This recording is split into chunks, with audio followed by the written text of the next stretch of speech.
Hi everyone, welcome to ఏకమైఎస్ academy Hyderabad.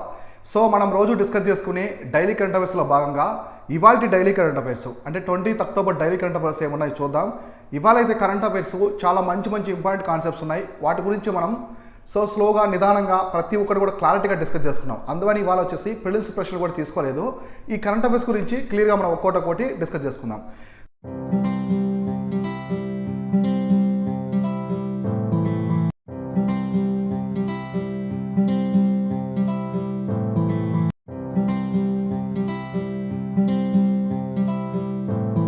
So ఇవాళ వచ్చేసి 20th అక్టోబరు కరెంట్ ఈవెంట్స్ ఏమున్నాయో చూద్దాం. 20th October. So first 2022 Mercer CFA institute global pension index survey. So global pension ఇస్తారు కదా, global pension index survey అని ఒక survey అయితే వచ్చిందనమాట. ఎవరు ఇది మెర్సర్ సిఎఫ్ఏ ఇన్స్టిట్యూట్ రిలీజ్ చేసే ఇది. దానికి సంబంధించి ఏముంది ఇన్ఫర్మేషన్ ఏముందో చూద్దాం. ఇందులో ఏ కంట్రీ ఫస్ట్ వచ్చింది, ఇండియాకు ర్యాంక్ ఏంటి, ఇండియాకు స్కోర్ ఎలా ఉందో ఇప్పుడు మనం చూద్దాం. The 2022 Mercer CFA Institute Global Pension Index was released recently. So ఎవరు రిలీజ్ చేస్తారంటే CFA Mercer CFA institute release చేస్తుంది. ఇందులో Iceland topped the list scoring the highest overall index value of the 84.7. So ఈ ఇండెక్స్లో ఏది గ్లోబల్ పెన్షన్ ఇండెక్స్ సర్వేలో Iceland అనేది first వచ్చిందనమాట. Iceland country అనేది ఫస్ట్ ప్లేస్లో ఉంది, టాప్లో ఉంది with score of the value of the 84.7 స్కోర్తో వచ్చేసి హైయెస్ట్ ప్లేస్లో ఉంది, ఫస్ట్ ప్లేస్లో. The second and third positions held by the Netherlands and Denmark. So Netherland Denmark వచ్చి సెకండ్ థర్డ్ ప్లేస్లో ఉన్నాయి. మీరు ఎక్కువగా చూడండి, ఏదైనా ఇండిసెస్ కావచ్చు, రిపోర్ట్స్ వీటిలో ఎక్కువగా యూరోపియన్ కంట్రీస్ టాప్ చేస్తుంటాయి. నార్త్ యూరోపియన్ కంట్రీస్ చాలా బాగుంటాయి, పీస్ఫుల్ కంట్రీస్, డెవలప్డ్ కంట్రీస్. అక్కడ ఎడ్యుకేషన్ పరంగా కావచ్చు, లిటరసీ పరంగా, పీస్ఫుల్ పరంగా, హంగర్ ఇండెక్స్ పరంగా ఎట్లా చూసినా కూడా అవి టాప్లో ఉంటాయి అన్నమాట. కంట్రీస్ అనేవి ఆ విధంగా డెవలప్ అవుతూ ఉంటాయి. సో డెవలప్మెంట్ అంటే ఇక్కడ గ్రోతే కాదు, గ్రోత్తో పాటు వెల్ఫేర్ కూడా ఉండాలి, అప్పుడే అది డెవలప్ అయినట్టు అనమాట. సో ఇట్లా సెకండ్ థర్డ్ పొజిషన్లో వచ్చేసి నెదర్లాండ్ డెన్మార్క్ అయితే ఉన్నాయి. So Thailand is the worst performer in the index. So ఈ ఇండెక్స్లో లాస్ట్ వర్స్ట్ పెర్ఫార్మర్ వచ్చేసి ఏదంటే థాయిలాండ్ అనమాట. సో థాయిలాండ్ వచ్చేసి వర్స్ట్ పెర్ఫార్మెన్స్ అనేది ఇండెక్స్. ఇవి గుర్తుపెట్టుకోండి. ఐస్లాండ్ ఫస్ట్ ప్లేస్లో ఉంది. సో సెకండ్ ప్లేస్లో వచ్చేసి ఐస్లాండ్ ఫస్ట్ ప్లేస్, సెకండ్ ప్లేస్లో వచ్చేసి నెదర్లాండ్. సో థర్డ్ ప్లేస్లో వచ్చేసి ఏముంది, డెన్మార్క్ ఉంది. సో డెన్మార్క్ వచ్చేసి ఉందన్నమాట. So Denmark. సో ఇప్పుడు ఇక్కడ మీరు చూస్తే థాయిలాండ్ ఉంది కదా. సో థాయిలాండ్ అనేది వర్స్ట్ పెర్ఫార్మెన్స్ అనమాట. సో అట్టడుగు ప్లేస్లో వచ్చేసి ఏముందంటే థాయిలాండ్ అనేది ఉందన్నమాట. సో తర్వాత India student the 41st rank out of the 44 countries in the index. చూడండి ఇక్కడ ఎంత ఘోరమో. మొత్తం ఇందులో 44 కంట్రీస్ తీసుకున్నారు. 44 కంట్రీస్ తీసుకుంటే ఇండియా వచ్చేసి 41st ప్లేస్లో ఉంది. అంటే పెద్ద పెర్ఫార్మెన్స్ అనేది ఏం లేదనమాట. భారతదేశం తరపున పెర్ఫార్మెన్స్ అనేది చాలా తక్కువ ఉంది. So in the previous edition India health the 40th position ఉంది 43. లాస్ట్ అయితే 43 కంట్రీ లాస్ట్ ఎడిషన్లో ఇదే ఇండెక్సెస్ లాస్ట్ ఇండెక్స్లోని ప్రీవియస్లో చూసుకుంటే ప్రీవియస్ ఎడిషన్లో 43 దేశాలు ఉంటే దాంట్లో 40వ ప్లేస్లో ఉన్నదనమాట. సో పోర్చుగల్ ఇది new entrant in the latest global ranking. అంటే ఈ ర్యాంకింగ్లో కొత్తగా వచ్చిన దేశం ఏదంటే ఇందులో జాయిన్ అయింది పోర్చుగల్. సో పోర్చుగల్ అనేది ఇందులో కొత్తగా అయితే జాయిన్ అయిందనమాట. సో తర్వాత చూస్తే India witnessed A marginal improvement with an increase overall indices value 43.3% 2021 to 44.4% 2022. So మామూలుగా 2021లో 43.3 స్కోర్ అనేది వచ్చిందనమాట ఇండియాకి. 2022లో 44.4 అనేది స్కోర్ అనేది వచ్చిందనమాట. The score is lower than the 45.7 in 2020. So మామూలుగా ఇదే 2020లో హైయెస్ట్ ఉన్నదన్నమాట ఇండియా. 45.7 అనేది స్కోర్ వాల్యూ అనేది ఉన్నదన్నమాట. So India scores in the 3 sub indices adequacy, sustainability and integrity. So దీంట్లో మనకి అడిక్వసీలో 33.5, అలానే సస్టైనబిలిటీలో 41.8, తర్వాత ఇంటిగ్రిటీలో 61.0% అనేది వాల్యూ అనేది వరుసగా అయితే వచ్చాయన్నమాట. సో ఇవి గుర్తుపెట్టుకోండి నీట్గా. ఇది ఎవరు రిలీజ్ చేస్తారంటే మెర్సర్ సిఎఫ్ఏ ఇన్స్టిట్యూట్ రిలీజ్ చేస్తుంది గ్లోబల్ పెన్షన్ ఇండెక్స్ సర్వే అనమాట. సో దీని ప్రకారం ఇందులో టాప్ చేసిన కంట్రీ వచ్చి ఐస్లాండ్, సెకండ్ ప్లేస్లో వచ్చేసి నెదర్లాండ్ ఉంది, థర్డ్ ప్లేస్లో డెన్మార్క్. ఇండియా వచ్చి 41st అంటే 41వ ప్లేస్లో ఉంది. మొత్తం 44 కంట్రీస్ అయితే వచ్చాయన్నమాట. ఇందులో వరస్ట్ పెర్ఫార్మర్ ఏంటంటే థాయిలాండ్ అనేది వరస్ట్ పెర్ఫార్మరు. తర్వాత ఇందులో కొత్తగా జాయిన్ అయినటువంటి కంట్రీ ఏంటంటే పోర్చుగల్. సో పోర్చుగల్ వచ్చేసి కొత్తగా జాయిన్ అయినటువంటి కంట్రీ అనమాట ఇవి. సో నెక్స్ట్ కరెంట్ ఈవెంట్ చూడండి, ఇంపార్టెంట్, బాగా న్యూస్లో ఉంటుంది. Pakistan may take out of the FATF grey list. So మామూలుగా మనకి ఫైనాన్షియల్ టాస్క్ ఫోర్స్ ఉంది కదా, ఫైనాన్షియల్ యాక్షన్ టాస్క్ ఫోర్స్ ఉంది కదా. సో ఇది కొన్ని దేశాన్ని బ్లాక్ లిస్ట్లో గ్రే లిస్ట్లో పెడుతూ ఉంటుంది. సో బ్లాక్ లిస్ట్లో పెడితే చాలా డేంజరస్ కంట్రీస్ అని చెప్తుంది అనమాట. సో అక్కడ మనీ లాండరింగ్, టెర్రరిజం ఫండింగ్ ఎక్కువ జరుగుతూ ఉంటాయని చెప్తుంది. తర్వాత కొన్ని గ్రే లిస్ట్లో కూడా ఉందన్నమాట. రీసెంట్గా పాకిస్తాన్ని 2018 నుంచి ఈ FATF అనేది పాకిస్తాన్ గ్రే లిస్ట్లో పెట్టింది. 2018 నుంచి కూడా FATF పాకిస్తాన్ గ్రే లిస్ట్లో పెట్టింది. ఎందుకంటే పాకిస్తాన్ అనేది టెర్రరిజంకి ఫండింగ్ చేస్తుంది, టెర్రరిజానికి డబ్బులు అనేది ఇస్తుంది, వాళ్ళని ఉసిగొల్పి దేశం మీద, భారతదేశం మీదకి ఉసిగొల్పుతుంది, రెచ్చగొడుతుంది అని చెప్పేసి వాళ్ళని గ్రే లిస్ట్ అయితే పెట్టడం జరిగిందనమాట. సో చూద్దాం. Pakistan is likely to exit the grey list of the FATF after it placed in the infamous category since 2018 falling check money laundering and terrorism financing, media report said. So ఈ country Pakistan అనేది money laundering కావచ్చు. So Pakistan అనేది ఒకవైపు terror financing, so ఇంకోవైపు money laundering, ఇలా రెండు ఆ దేశంలో ఉన్నాయి కాబట్టి ఈ FATF అనేది దేశాన్ని గ్రే లిస్ట్ అయితే పెట్టిందనమాట. ద ప్యారిస్ బేస్డ్, చూద్దాం అసలు ఏంటో. The Paris based global watch dog of money laundering and terrorist financing said that the first FATF plenary under the 2 years Singapore presidency T. Rajkumar will take place on the October 20 to 21. So మామూలుగా FATF summits లాగా జరుగుతూ ఉంటాయి కదా, దానికి సంబంధించిన plenary meeting ఈసారి Singapore తరపున, Singapore అనేది ప్రెసిడెన్సీ అంటే ఈసారి నాయకత్వం వహిస్తుంది దానికి.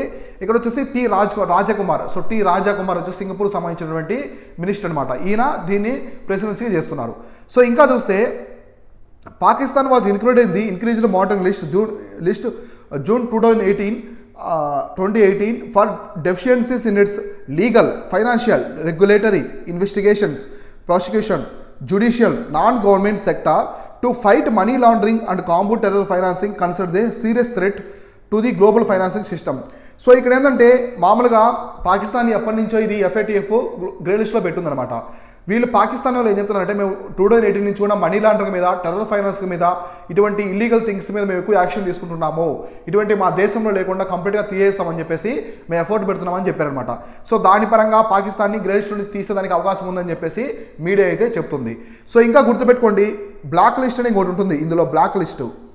సో FATFలో బ్లాక్ లిస్ట్ ఉంటుంది. ఇందులో ఉండే కంట్రీస్ ఏమేంటంటే ఇరాన్ ఒకటి, North Korea. Iran, North Korea వచ్చేసి బ్లాక్ లిస్ట్లో ఉన్నాయి, FATF యొక్క బ్లాక్ లిస్ట్లో ఉన్నాయి.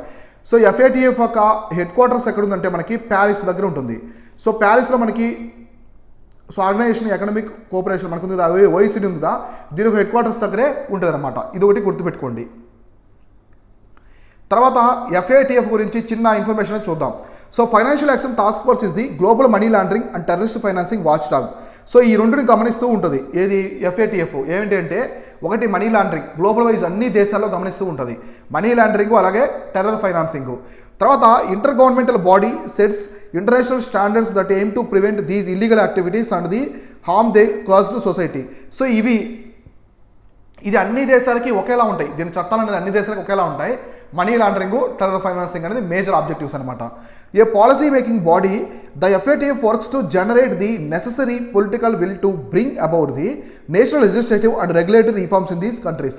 సో ఒకవేళ ఏదన్నా దేశాన్ని గ్రే లిస్ట్లో పెట్టింది, ఇప్పుడు పాకిస్తాన్ని గ్రే లిస్ట్లో పెట్టింది, వాళ్ళు దాని మీద ఏ విషయంలో అయితే గ్రే లిస్ట్లో పెట్టిందో ఆ విషయం మీద పాకిస్తాన్ దృష్టి సారించి అవి లేకుండా దేశంలో చేస్తే మళ్ళీ గ్రే లిస్ట్ నుంచి తీసేస్తారనమాట. ఇప్పుడు కంట్రీస్ గ్రే లిస్ట్లో కావచ్చు, గ్రే లిస్టు బ్లాక్ లిస్ట్లో ఉంటే వేరే కంపెనీస్ రావాలన్నా, వేరే దేశాలు అప్పులు ఇవ్వాలని కూడా భయపడతాయి అనమాట. ఎందుకంటే ఆ దేశం అనేది బ్లాక్ లిస్టు, గ్రే లిస్ట్లో ఉంది కాబట్టి. సో ఇట్లా. సో తర్వాత కరెంట్ ఈవెంట్ ఏముందో చూద్దాం. సో నెక్స్ట్ వచ్చేసి ఫెస్టివల్.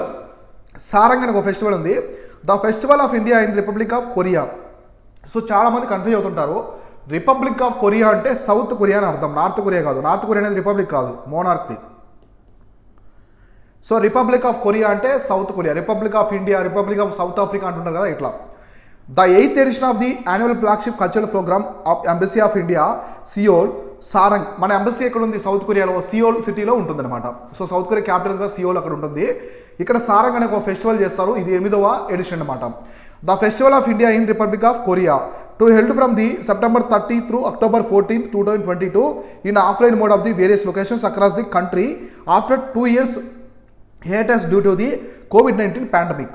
సో మామూలుగా మనకి 2020 కావచ్చు, 2021 రెండు కూడా కోవిడ్ పాండమిక్ ఇయర్స్ కాబట్టి ఆ రెండు ఇయర్స్ కూడా ఈ ఫెస్టివల్ జరుపుకోలేదు, తర్వాత జరుపుకుంటున్నారు.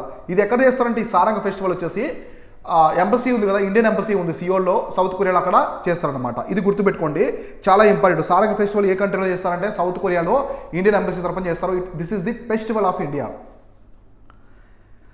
సో నెక్స్ట్ కరెంట్ ఈవెంట్ చూద్దాం. సో నెక్స్ట్ కరెంట్ ఈవెంట్ ఏముందంటే 22nd world blockchain summit begins in Dubai.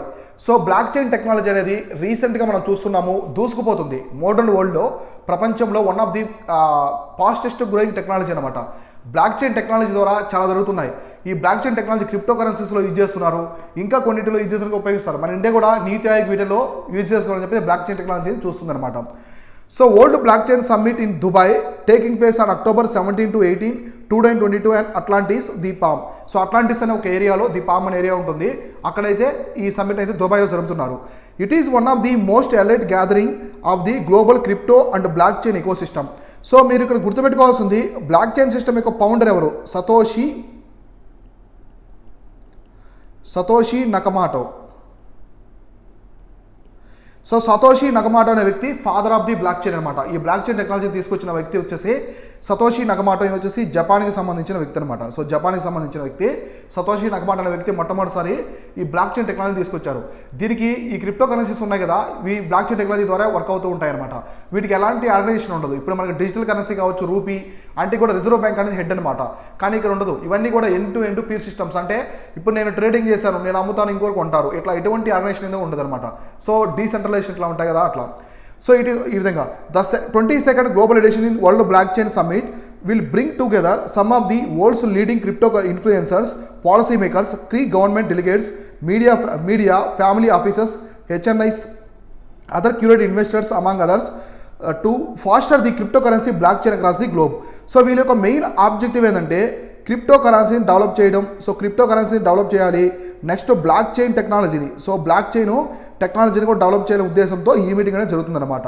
So ఇక్కడ అందరూ కూడా పాల్గొంటారు. బ్లాక్ చైన్ సంబంధించిన policy makers, family members, trading చేసేవాళ్ళు, ఎక్స్పర్ట్స్ ఉంటారు కదా, వాళ్ళు క్రిప్టో కరెన్సీ డెవలప్మెంట్స్ మైనింగ్ చేస్తారనమాట. క్రిప్టో కరెన్సీని ఒక మైనింగ్ చేసి వాళ్ళు ట్రేడింగ్లో అయితే పెడతారు. సో మైనింగ్ చేయడం క్రిప్టో కరెన్సీని. మీకు బాగా తెలిసిన క్రిప్టో కరెన్సీస్ ఏమున్నాయి? Bitcoin, Ethereum,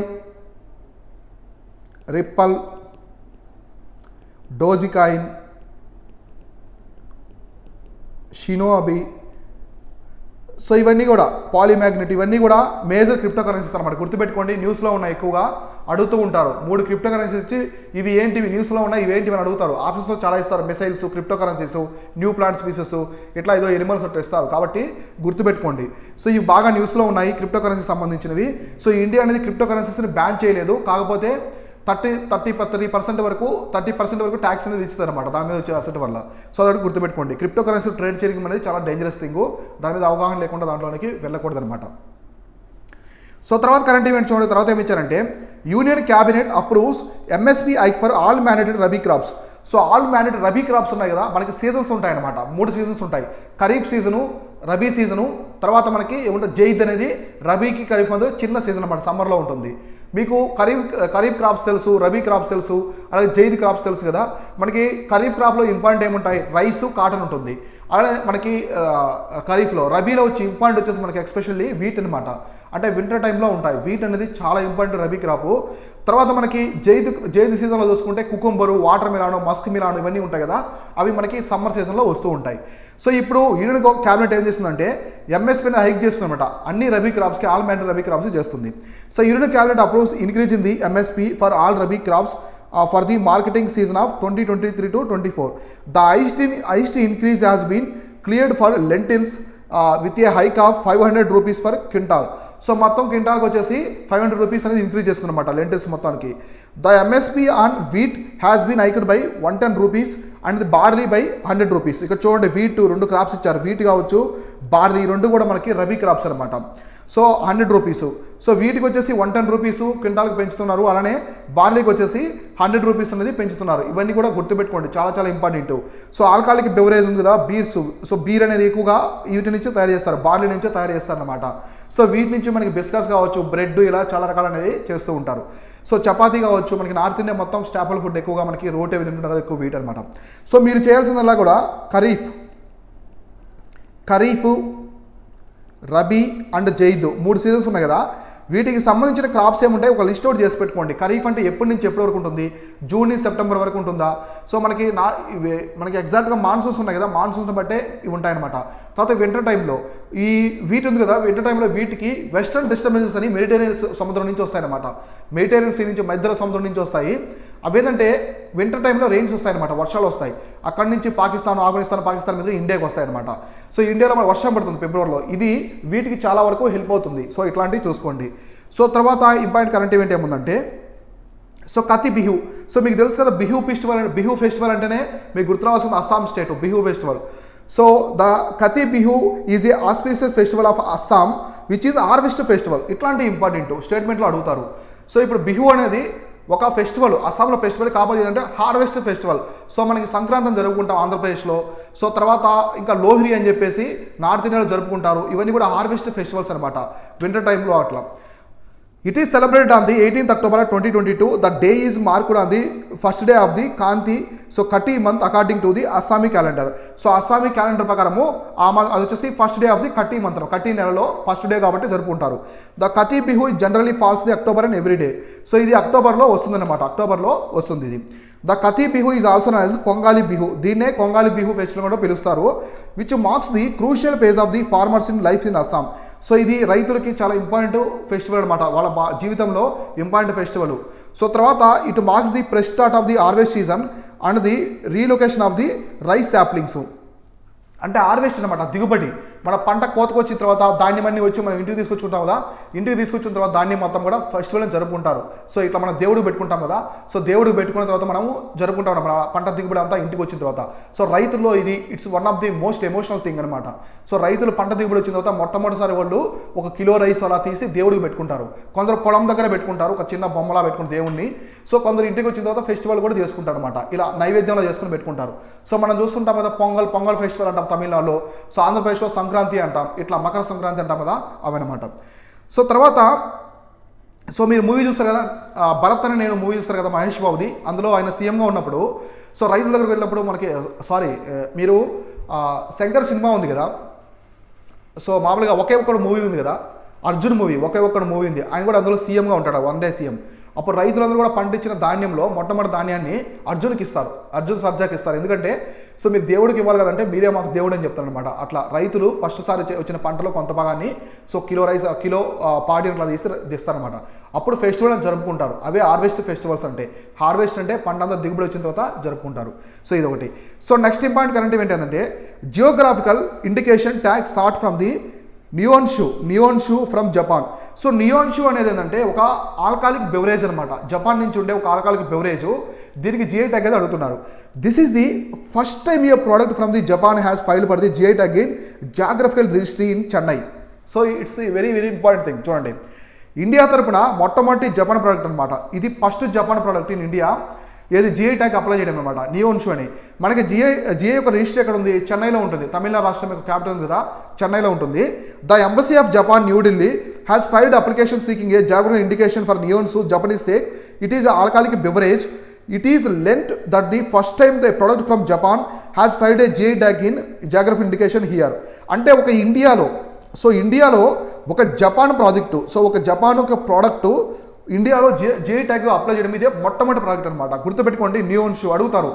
so Nihonshu is recently seen news which is related to అడుగుతారు. Alcoholic beverage or animal species, missiles, disease ఇట్లా అడుగుతారు అనమాట. కాబట్టి సో నియోన్షు అంటే ఏంటంటే ఇది ఒక ఆల్కాలిక్ బెవరేజ్, జపాన్కి సంబంధించింది. మన ఇండియాలో నుంచి ఇది జిఐ ట్యాగ్ అయితే అప్లై చేస్తుంది అనమాట. మనకి జిఐ ట్యాగ్ ఎక్కడ ఉంటుంది అంటే రిజిస్ట్రీ వచ్చేసి చెన్నైలో ఉంటుంది. సో మీ స్టేట్కి సంబంధించి మీరు టీఎస్ కానీ అలానే ఏపీ కావచ్చు, రీసెంట్గా ఇండియాలో జిఐ ట్యాగ్ వచ్చిన ప్రోడక్ట్స్ ఏమన్నా ఒక లిస్ట్ అవుట్ అనేది చేసి పెట్టుకోవాలి. వెరీ వెరీ ఇంపార్టెంట్, ఎగ్జామినేషన్ పరంగా అడుగుతూ ఉంటారు. నిన్న టీఎస్పీఎస్సీ గ్రూప్ 1 ఎగ్జామ్లో కూడా సిల్వర్ పిల్లిగిరి కావచ్చు, టెలియా రూమాలు ఇవన్నీ కూడా అడిగారు అనమాట. కాబట్టి జిఐ ట్యాగ్స్ అనేది క్వశ్చన్స్ ఎక్కువ అడుగుతున్నారు ఎగ్జామినేషన్లో, చూసుకుంటూ ఉండండి. సో ఇవి వచ్చేసి ఇవాల్టి డైలీ కరెంట్ అఫైర్స్. రేపు ఇంపార్టెంట్ డైలీ కరెంట్ అఫైర్స్ ఏమన్నా వాటితో పాటు ప్రిన్స్ ప్రశ్నలు ఏమన్నా క్లియర్గా మనం డిస్కస్ చేసుకుందాం. This is Shivan signing off. Thank you so much.